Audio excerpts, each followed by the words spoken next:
Бұл кітапта Қазақстан Республикасы еңбек сіңірген ұстазы өз өмір ұстаздық жолға өзінің жартыдан көп ғасыр өмірін арнаған кісі Орынша апайдың өзінің мектептегі басынан кешкен қызықты оқиғалары, өмірбаяны туралы жалпы кітап болатын. Бұл кітаптың бастамасында өзінің күнделік сияқты бастаған болатын. Күнделік ретінде өзінің бір журналист құрбысы посоветовать етіп, кеңес берген, мысалы, өйткені көптеген мұғалімдер, ұстаздар өзі кітаптары, мысалы, Ушинскийдің өзі осы күнделік арқылы жазып бастаған болатын кітаптарын. Сол себепті ол кісі күнделік ретінде жазып бастаған. Ол кездерде өзінің кітап бастаған кезде институт кездерден бастайды. Институтта ол кісі 4 жыл оқу керек болған. Ол кезде бірақ ол 2 жылын оқып, екінші курстан бастап олар жастайынан жұмысқа жіберілген. Өйткені ол кездерде мұғалімдердің жетіспеушілігі көп болған. Өйткені соғыс кездерінде болған, бұл отан соғыс кездеріндегі жылдар жастайынан жұмысқа жіберілген. Содан кейін институт бітірген соң Ақсу ауылына барып жұмыс істей бастады. Бұл кісі тарихшы болған, тарих мұғалімі болған, жұмыс істей бастады. Сол жерде өзінің ең алғашқы күнін сипаттаған кезде өзінің бір зауыш күтіп алып алған. Сол кісінің кеңесі бойынша сен ең басынан оларға күліп қарама, кішкене қаталдау бол деген сөздер кеңес берген. Ол ең алғашқы сабағына кіргенде де алдында өте үлкен балалар отырған болатын. Сол балаларды бірден оған өте көп рахметін айтқан болатын. Және де ол кісі жас маман болған үшін өте көп өзінің тарих клубтарын ашқысы келген, жан-жақты болғысы келген. Себебі ол кездерде мұғалімдер отырысында көбінесе ол кісіні қынжылтатын нәрсе, мұғалімдердің көбінесе ішімдік ішіп, сөйтіп өте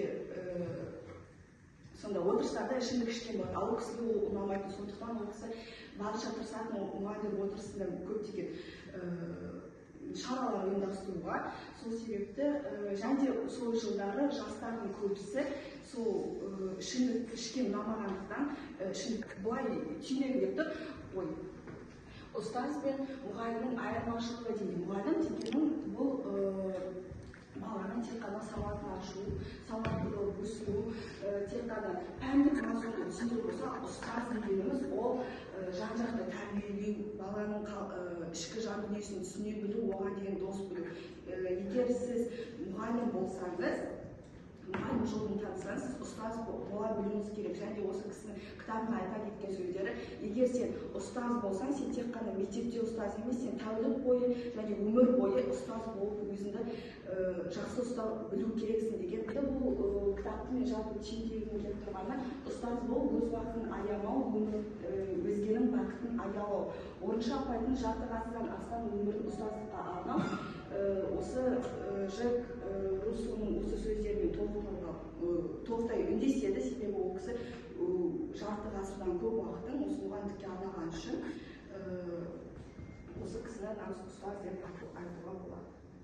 Ауылда каникул кезінде не болушы еді олар комсомолмен барып, мектепте жасырын мақтап тегін, сондай секілді барған кезде өзімен жағы Егер одан 15-16 жылда алып тастайтын болсақ, себебі 7 жыл оқыған кезінде, 2 жыл училищені оқыған болатын болса, примерно ол сабақ беруді 18-19 жасында басталды. Это означает, что 1950 жылдарда, яғни соғыстан кейінгі жылы, ол жылдары ол комсомолда да сабақ берген. Яғни партия мүшелері, яғни тек қана төте жазумен қалып қойған кең кісілерге де сабақ берген. Ол айтады, мен мектептедегі балалар, өзі қатарлы балалар, өйткені соғыс жылдары қалып қойған, анау-мынау деп. Сосын партияда сен оқымысты азамат болу керексің деп міндетті. Ол жерде кеңесшіл адам, әріп таны білу керек, орысшаны білу керек міндет.